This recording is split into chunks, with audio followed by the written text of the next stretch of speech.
दोस्तों, स्वागत है आप सभी लोगों का राजस्थान एकेडमी पर। मैं प्रवीण सिंह आप सभी लोगों के साथ में। जैसा कि आप सभी लोग जानते हैं, राजस्थान अध्ययन की जो किताबें हैं उनको अपन डिस्कस कर रहे हैं। कक्षा 9 की राजस्थान अध्ययन को अपन ने कंप्लीट किया। उसके बाद में कक्षा 10 की राजस्थान अध्ययन की जो किताबें हैं उनको अपन पढ़ रहे हैं। राजस्थान अध्ययन की जो 10वीं की किताब है उसके अंदर पहला टॉपिक अपन पढ़ रहे हैं राजस्थान के जो प्रमुख राजवंश है उनके बारे में, और जिसके अंतर्गत मेवाड़ के वंश के बारे में अपन पढ़ रहे हैं। तो मेवाड़ के वंशों के अंदर पढ़ते हुए अपन ने लास्ट जो है उदय सिंह के बारे में पढ़ा था, और आज अपन एक विशेष महाराजा के बारे में बात करेंगे, महाराणा के बारे में बात करेंगे, जिनके नाम से जो है पूरा मेवाड़ वंश जो है गौरव महसूस करता है। आज वीर शिरोमणि महाराणा प्रताप के बारे में अपन बात करने जा रहे हैं, और महाराणा प्रताप का पूरा कार्यकाल किस प्रकार रहा, और जो जो इनके बारे में आप लोगों ने सुना हुआ है उनको बहुत अच्छे से आज समझने वाले हैं।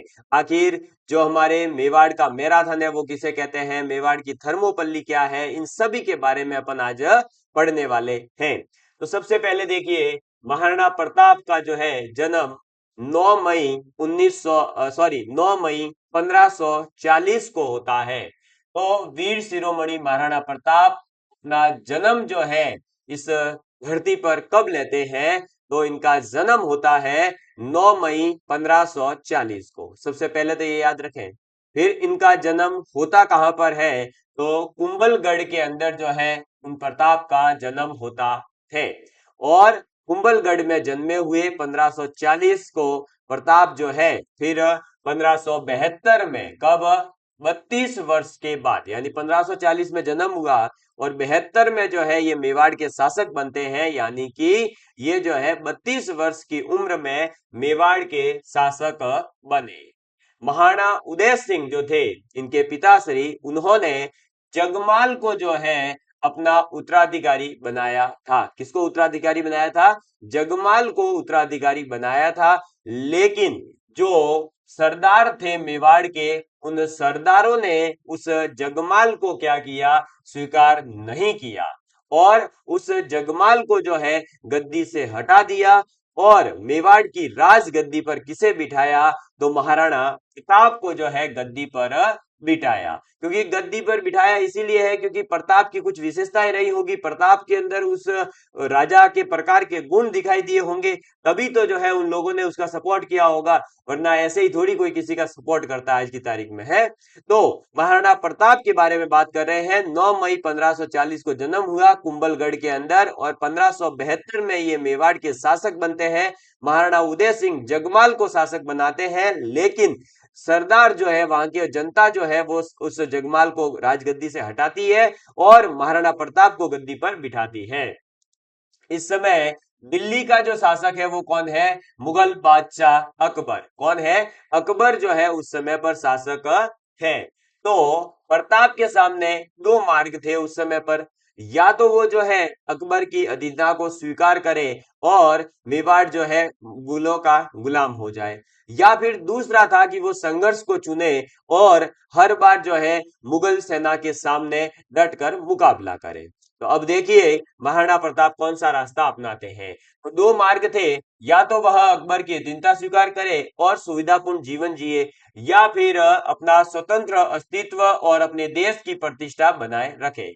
तो प्रताप ने दूसरा जो विकल्प था कि वह जो है हमेशा स्वतंत्र रहना चाहेगा और अपना खुद का अस्तित्व बनाएगा और संघर्षशील जीवन जिएगा। तो दूसरा विकल्प चुनने की स्थिति में उसे अनेक कष्ट उठाने पड़े थे, फिर भी महाराणा प्रताप ने दूसरे विकल्प संघर्ष को ही चुना।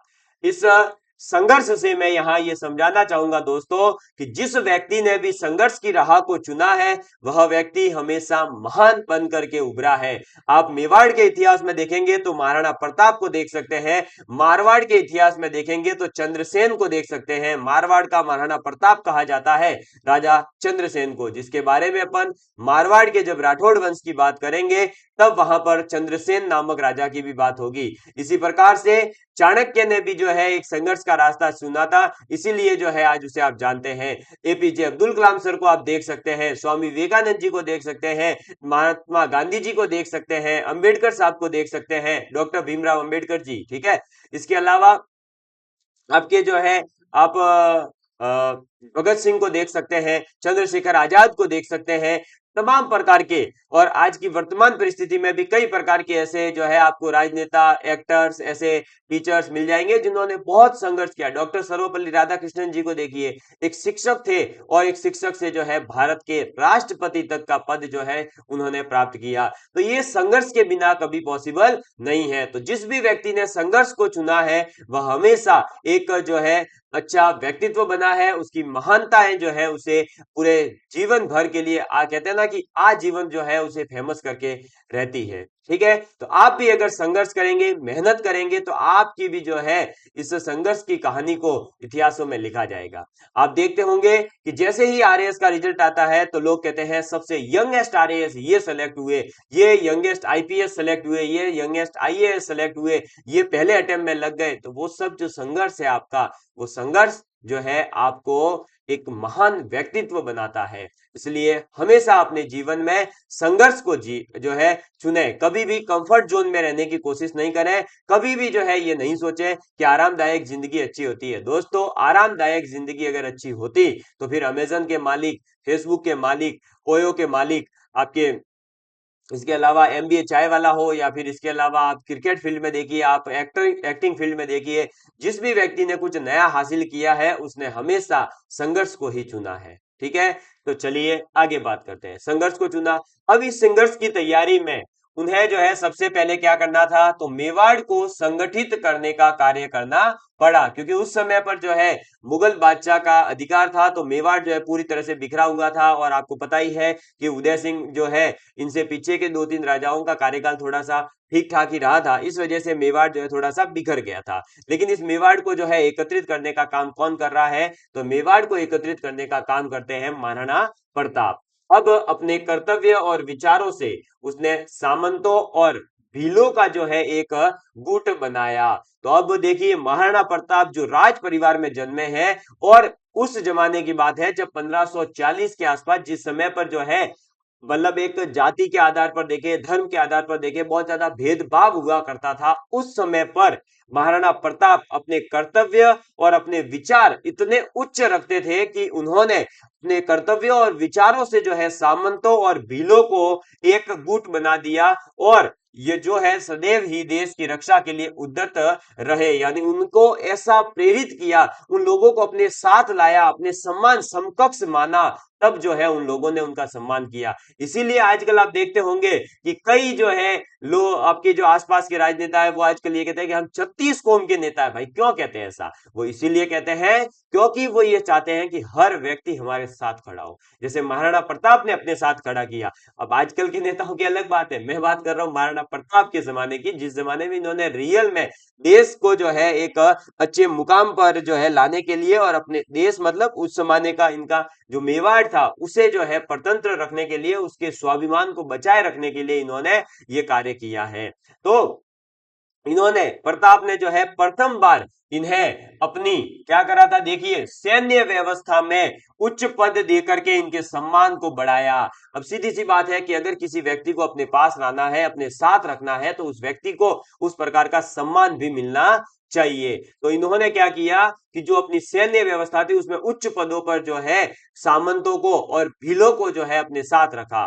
ठीक है, इसीलिए आज कहा जाता है कि मेवाड़ का जो राज्य जो चिन्ह है, तिरंगा मतलब जैसे भारत का तिरंगा है, वैसे इनका जो मेवाड़ वंश का जो चिन्ह है, उस चिन्ह के अंदर भी एक भील का फोटो दिखाई देता है। ठीक है, तो मुगलों ने जो है इनको सम्मान बढ़ाया, और मुगलों से बच करके युद्ध का प्रबंध करने के लिए गोकुंदा से जो है महाराणा प्रताप अपना निवास स्थान कुंभलगढ़ स्थानांतरित करते हैं। तो गोकुंदा से वो कहाँ आते हैं, कुंभलगढ़ आते हैं। अकबर किसी भी तरह से मेवाड़ को अपने अधीन करना चाहता था, अंततः उसने क्या करा, समझौते के प्रयास किए। पहले पहले इन्होंने क्या सोचा कि भाई चलो महाराणा प्रताप बने हैं, कोई दिक्कत नहीं है, धीरे धीरे इसको जो है अपनी तरफ लाने का प्रयास करते हैं। अब ऐसा नहीं है कि इसमें जो है जो लिखा हुआ है उतना ही इनका इतिहास रहा होगा। 32 वर्ष की उम्र में इन्होंने कुछ न कुछ ऐसे कारनामे किए होंगे, कुछ न कुछ ऐसी जो है इनकी महानता रही होगी उस जमाने में कि अकबर जो है पहले समझौते का प्रयास कर रहा है।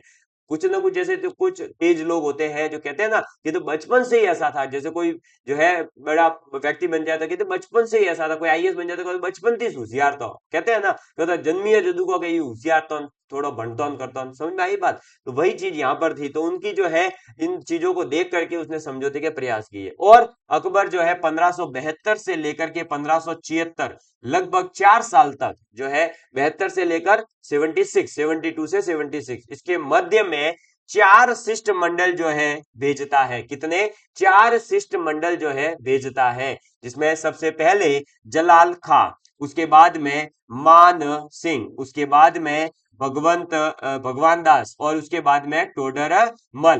तो जो आपके 1572 से लेकर 76 तक 4 जो है शिष्टमंडल अकबर के द्वारा भेजे जाते हैं, जलाल खां, मान सिंह, भगवान दास और टोडरमल। इसको आप याद ऐसे रखेंगे, JMBT। क्या याद रखेंगे? JMBT, ठीक है। जोधपुर मिष्ठान भंडार, ऐसे याद रख लो, जोधपुर मिष्ठान भंडार, ठीक है। JMBT, जोधपुर मिष्ठान भंडार। तो जोधपुर मिष्ठान भंडार आपको पता ही है, हर जगह पर है, हर जिले में है आज। तो जोधपुर मिष्ठान भंडार आप याद रखना। तो अकबर ने जो है 1572 से लेकर 1576 तक कितने शिष्टमंडल भेजे? 4। कौन कौन से? जलाल खां वाला, फिर मान सिंह को भेजा, फिर आपके भगवंत दास को भेजा और फिर टोडरमल को भेजा। JMBT, जोधपुर मिष्ठान भंडार, ठीक।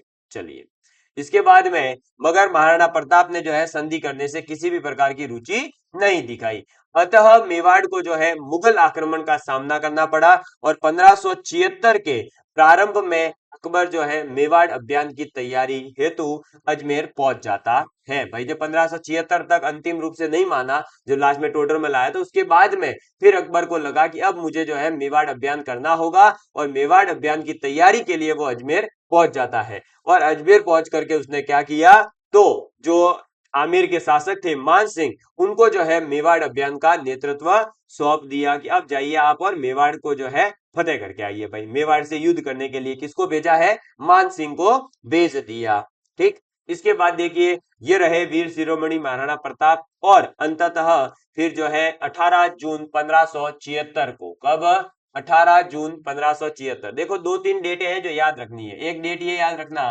कि 9 मई 1540 को इनका जन्म हुआ था। फिर 18 जून 1576 को इन्होंने हल्दी घाटी का युद्ध लड़ा है। तो ये 2 डेट याद रखना, ठीक है। फिर आगे और बात, 21 जून भी कई बार जो है कई किताबों में मिलती है। को खमनोर के पास मुगल सेना का प्रताप से युद्ध हुआ। अब किसका युद्ध हो रहा है? मुगल सेना का और प्रताप का, ठीक है। जो इतिहास में हल्दी घाटी के युद्ध के नाम से प्रसिद्ध है। इस युद्ध में मुगल सेना का मुख्य सेनापति आमेर का शासक मान सिंह था, जबकि प्रताप की सेना के हरावल यानी कि अग्रिम दस्ता जो आगे रहता था, आगे वाला जो दस्ता रहता था, हरावल दस्ता जो था, उसका नेतृत्व हकीम खा सूर, कौन? हकीम खा सूर जो थे वो कर रहे थे। कौन? हकीम खा सूर कर रहा था। युद्ध में प्रताप के जीवन को संकट में देख करके झालाबीदा जो थे, उस झालाबीदा ने क्या करा कि जो प्रताप का मुकुट था, जो राज मुकुट होता था, मतलब राजा का जो मुकुट था, वो मुकुट धारण कर लिया। किसने धारण किया? तो वो मुकुट धारण किया झालाबीदा ने। कब? जब उसे लगा कि महाराणा प्रताप का जीवन जो है वो संकट में है, ठीक है। और महाराणा प्रताप का जीवन संकट में देख करके झालाबीदा ने जो है महाराणा प्रताप का मुकुट धारण किया और प्रताप को युद्ध भूमि से दूर भेज दिया। यह युद्ध अनिर्णायक रहा था, ठीक है। इस युद्ध को अबुल फजल, कौन? अबुल फजल ने खमनोर का युद्ध कहा है, जबकि बदायूं ने क्या कहा? गोगुंदा का युद्ध कहा। और कर्नल जेम्स टॉड जो है उन्होंने हल्दी घाटी का युद्ध कहा है। तो देखिए, हल्दी घाटी का युद्ध ये केवल एक नाम से काम नहीं चलेगा, आपको ये भी याद रखना है कि इसको और किसने क्या कहा है। तो अबुल फजल ने इसको कहा है खमनोर का युद्ध। बदायूनी ने, जो बदायूनी था, उसने इसे जो है गोगुंदा का युद्ध कहा है। और कर्नल जेम्स टॉड ने हल्दी घाटी का युद्ध कहा है। तो हम जो याद रखते हैं वो हल्दी घाटी का युद्ध याद रखते हैं, क्योंकि वो तो कर्नल जेम्स टॉड ने कहा। भैया बदायूनी और अबुल फजल ने जो कहा वो कौन याद रखेगा, वो भी हमको याद रखना पड़ेगा, ठीक है। हल्दी घाटी के युद्ध के बाद में महाराणा प्रताप ने जो है पहाड़ों में ही रहना शुरू कर दिया, और पहाड़ों में रहते हुए जो है मुगलों को परेशान करने के लिए धावे मारना शुरू किया। और जो छापेमार पद्धति थी युद्ध की, है ना, जिसमें क्या करते थे कि जैसे ही सैनिक दिख रहा है उसको दूर से बस उस मतलब पहाड़ों में से मार के और गायब हो जाते थे, इधर पहाड़ से उस पहाड़ में, उस पहाड़ से उस पहाड़ में से, गुफाओं में छुप करके, और ऐसे युद्ध करते रहे, ठीक है। फिर 1576 से लेकर 1576 से लेकर 1585 तक अकबर ने मेवाड़ पर अधिकार करने के लिए अनेक बार जो है अभियान भेजे, लेकिन कोई अधिक जो है उसे सफलता प्राप्त नहीं होने दी, क्योंकि मेवाड़ का शासक कौन है, वीर शिरोमणि महाराणा प्रताप। जिस देश का, जिस राज्य का शासक वीर शिरोमणि महाराणा प्रताप हो, वो कभी अधीनता स्वीकार नहीं कर सकता, और इसीलिए अकबर को जो है कोई सफलता प्राप्त हुई नहीं, और अकबर को जो है महाराणा प्रताप के जिंदा रहते रहते मेवाड़ पर अधिकार करने का कोई मौका ही नहीं मिला था। फिर उस कालखंड में दो महत्वपूर्ण घटनाएं घटित हुई, कब, 1576 से लेकर के जो हल्दी घाटी का युद्ध हुआ उसके बाद से 1585 के बीच में।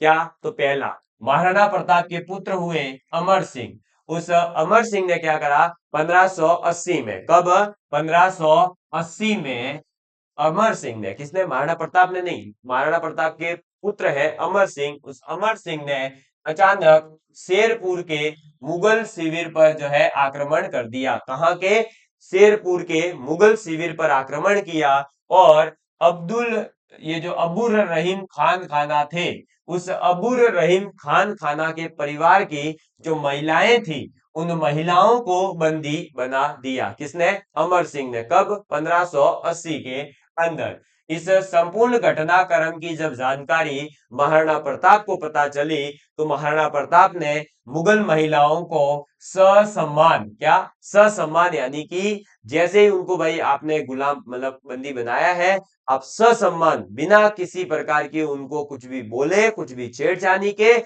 उनको जो है ससम्मान क्या करिए, सुरक्षित भिजवाने के आदेश दे दिए, ठीक है। एक सेकेंड, सुरक्षित भिजवाने के आदेश दे दिए, किसने, महाराणा प्रताप ने। और यह जो आपका एक उदाहरण है, यह किस बात का है, तो यह नारी सम्मान की भारतीय परंपरा का एक अनुपम उदाहरण देखने को हमें मिलता है, ठीक है। तो महाराणा प्रताप का पहली घटना 1580 में घटित हुई, जो इनके पुत्र अमर सिंह ने करी थी, वो क्या थी, तो शेरपुर के अंदर जो मुगल शिविर लगा हुआ था, वहां पर अबुल रहीम खान खाना जो थे, उनके परिवार की महिलाओं को बंदी बनाया। लेकिन जब महाराणा प्रताप को ये बात पता चली, तो उन्होंने ससम्मान उन महिलाओं को जो है वापस से भिजवाने का आदेश दिया। फिर 1582 में, 2 साल के बाद में, 1582 में दिवेर की जो मुगल चौकी पर है, आक्रमण के समय कुंवर अमर सिंह ने वहां पर तैनात मुगल अधिकारी सुल्तान खां को, किसको, सुल्तान खां को जो है भाले के एक ही वार में परलोक पहुंचा दिया, ठीक है। तो दिवेर जो है, उस दिवेर के अंदर मुगल चौकी लगी हुई थी, उस मुगल चौकी पर जो है 1582 में अमर सिंह जो है आक्रमण कर देते हैं, और वहां पर जो लगे हुए थे मुगल चौकी पर, वो थे आपके कौन, तो वो आपके अधिकारी थे सुल्तान खां। उस सुल्तान खां को भाले के एक ही वार में जो है क्या कर दिया था, परलोक पहुंचा दिया, ठीक है। दिवेर की विजय के बाद में इस पर्वतीय भाग पर जो है फिर अब किसका अधिकार हो जाएगा, भाई वहां का अधिकारी मारा गया, तो अब अधिकार किसका हो गया वहां पर, महाराणा प्रताप का। और एक छोटी सी मेवाड़ी सेना की यह बहुत बड़ी सफलता थी, क्योंकि भाई दिवेर को जो है भाई देखो अधिकार में करा, मतलब जिस जमाने में भाई मेवाड़ से हर कोई डर, मुगल बादशाह अकबर से हर कोई डर रहा है, लेकिन उस जमाने में उसके अधिकारी सुल्तान खां को महाराणा प्रताप के पुत्र ने एक ही भाले के वार से परलोक पहुंचा दिया, तो दिवेर पर अधिकार हो गया। अब ये छोटी सी जीत जरूर थी दिवेर को जीतना, लेकिन जो है उस टाइम के अनुसार देखें तो ये बहुत बड़ी सफलता थी मेवाड़ के लिए, और यही कारण था कि जो कर्नल जेम्स टॉड है उन्होंने दिवेर को जो है मेवाड़ का मैराथन कहा है। तो दिवेर को क्या कहा है? मेवाड़ का मैराथन कहा है। ठीक है, तो मेवाड़ का मैराथन किसे कहा गया है? दिवेर को कहा गया है। किसने कहा है? तो कर्नल जेम्स टॉड ने कहा है। 1585 ईस्वी के कब? 1585 ईस्वी के बाद अकबर मेवाड़ की तरफ कोई अभियान नहीं भेज सका। कब? 1585 के बाद में। और 1585 से लेकर 1597 ईस्वी, 1585 से लेकर 1597 ईस्वी के बीच में जो है महाराणा प्रताप ने चित्तौड़ और मांडलगढ़ को भी छोड़ करके, किसको? तो चित्तौड़ और मांडलगढ़ ये दो जगह ऐसी थी जिनको छोड़ करके शेष जो भी मेवाड़ राज्य के अंदर आता था उस पर पुनः अधिकार कर लिया। ठीक है, किसने? महाराणा प्रताप ने। और चावंड को जो है अपनी राजधानी बनाया। तो महाराणा प्रताप ने अपनी राजधानी किसे बनाया था? चावंड को अपनी राजधानी बनाया था। और आज भी चावंड जो है मेवाड़ के अंदर जगह है। ठीक, और राज्य में सुव्यवस्था स्थापित की। अंततः 19 जनवरी 1597 को, कब? तो 19 जनवरी 1597 को, अभी आ रही है 19 जनवरी, है ना, उस दिन जो है महाराणा प्रताप की पुण्य तिथि मनाई जाती है। तो 19 जनवरी 1597 को महाराणा प्रताप की मृत्यु हो गई। और चावंड के पास में बारडोली जो नामक स्थान था वहां पर प्रताप का अंतिम संस्कार किया गया। प्रताप के संबंध में कर्नल जेम्स टॉड जो थे वो लिखते हैं कि आल्पस पर्वत के समान अरावली में कोई भी एक ऐसी घाटी नहीं है जो प्रताप के किसी न किसी प्रकार से कि वीर कार्य हो, चाहे उज्जवल विजय हो या उससे अधिक कीर्ति युक्त कोई पराजय से पवित्र न हुई हो। यानी कि मतलब उनके कहने का मतलब ये था कि जो अरावली पर्वत है, जो इतना बड़ा इतना विशाल पर्वत है, वहां पर महाराणा प्रताप का हर एक चोटी पर कुछ न कुछ विशेष कार्य हुआ है, मतलब उनके पैर वहां पर पड़े हैं। ठीक है, और हल्दी घाटी को जो है मेवाड़ की थर्मोपल्ली, हल्दी घाटी को तो क्या कहा गया? मेवाड़ की थर्मोपल्ली। और दिवेर को जो है मेवाड़ का मैराथन कहते हैं। कौन? Colonel James Tod. तो ये थे वीर शिरोमणि महाराणा प्रताप। मुझे उम्मीद है कि महाराणा प्रताप के जीवन से संबंधित जो महत्वपूर्ण फैक्ट्स जिस पर आधारित क्वेश्चंस आ सकते हैं एग्जाम में, वो सभी आपके सामने रखने का प्रयास किया है और महाराणा प्रताप का पूरा इतिहास जो है आपको समझाने का प्रयास किया। इनका जो पुण्यतिथि है, इनकी जो मृत्यु होती है वो कब होती है? 19 जनवरी 1597। तो ये 3 डेट याद रखना भाई, 19 जनवरी 1597। देखिए, जन्म होता है 9 मई 1540 को, 18 जून 1576 को हल्दी घाटी का युद्ध लड़ते हैं और 19 जनवरी 1597 को, कब? 19 जनवरी 1597 को इनकी मृत्यु होती है। तो ये तो है इनके मृत्यु की डेट, यानी वीर गति को प्राप्त हो जाते हैं। अंततः इनकी जो है भी ये कह सकते हैं परलोक प्राप्त होता है। फिर 18 जून 1576 को हल्दी घाटी, ठीक है, जिसे अपन मेवाड़ की थर्मोपल्ली कहते हैं और दिवेर को मेवाड़ का मैराथन कहते हैं। और 9 मई 1540 को इनका क्या हुआ था? जन्म हुआ था। ठीक, तो इस प्रकार से महाराणा प्रताप का जो है अपन जीवन काल पढ़ते हैं। महाराणा प्रताप के जो पुत्र थे आपको पता है, अमर सिंह, जिन्होंने 2 जो है आक्रमण करे। एक तो कहां पर? तो जो आपका शेरपुर के अंदर मुगल शिविर चल रहा था वहां पर, और दूसरा जो वहां पर तो है किसको?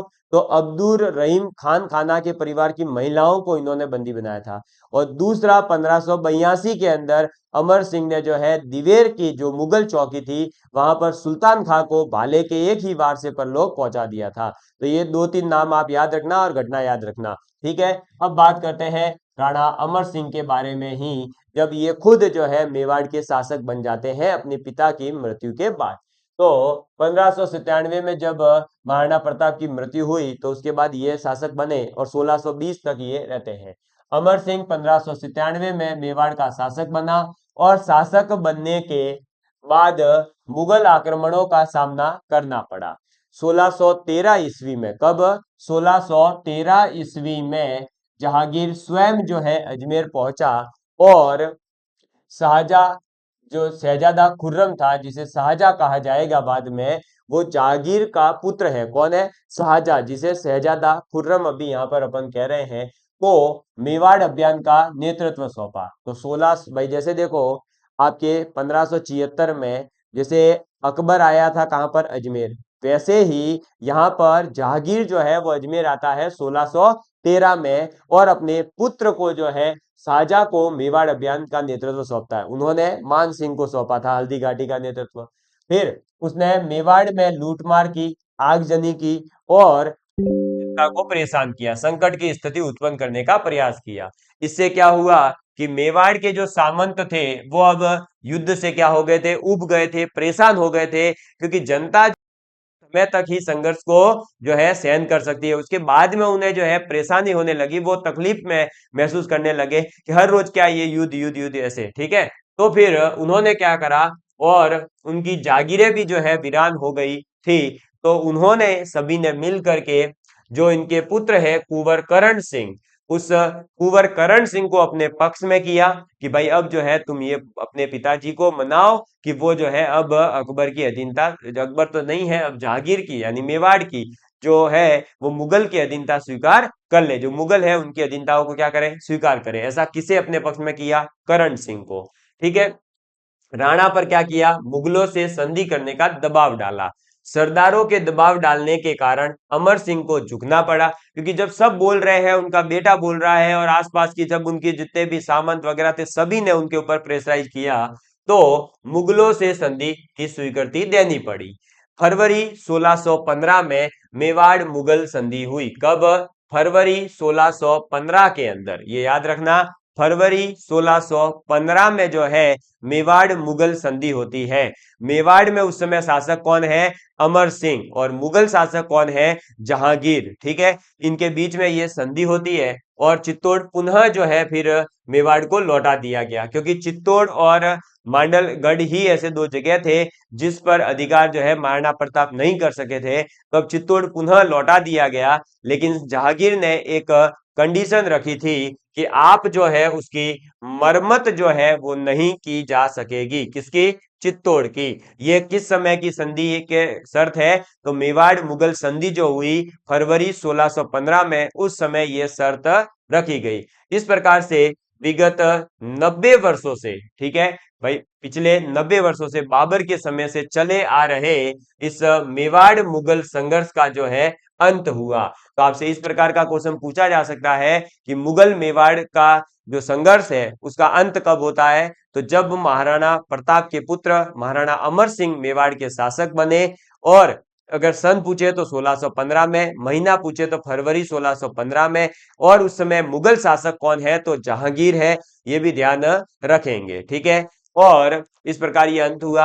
राणा अमर सिंह जो है अपने इस कार्य से स्वयं खुश नहीं थे, क्योंकि इनके पिताजी, इनको पता था कि महाराणा प्रताप रहे हैं जो एक इतने वीर शासक रहे, और उन्होंने जब कभी जो है मुगलों की अधीनता स्वीकार नहीं की, तो मैं उनका पुत्र होने के नाते किस प्रकार से जो है ये कार्य कर सकता हूं। लेकिन उन्होंने मजबूरीवश किया था, तो वो इससे जो है परेशान थे और इससे खुश नहीं थे। तो उन्होंने क्या किया? उन्होंने स्वयं को इस राज कार्य से क्या कर दिया? अलग कर दिया, विरक्त कर दिया, यानी अपने आप को जो है राजगद्दी से हटा लिया और अपने पुत्र करण सिंह को जो है मुगल का जो सॉरी मेवाड़ का जो है शासक बनाने की सोची। और जहांगीर के जीवन की फिर ये क्या कहलाएगी भाई? एक बड़ी उपलब्धि, क्योंकि बाबर के समय से लेकर के सभी मुगल बादशाहों ने, सभी मुगलों ने क्या करा कि प्रयास किया कि मेवाड़ अपनी अधीनता स्वीकार करे, लेकिन मेवाड़ के हर एक शासक ने कभी अधीनता स्वीकार नहीं करी। लेकिन अंततः जब मेवाड़ के शासक महाराणा उदय अमर सिंह बनते हैं, तो वो भी जो है जहांगीर की अधीनता स्वीकार करते हैं।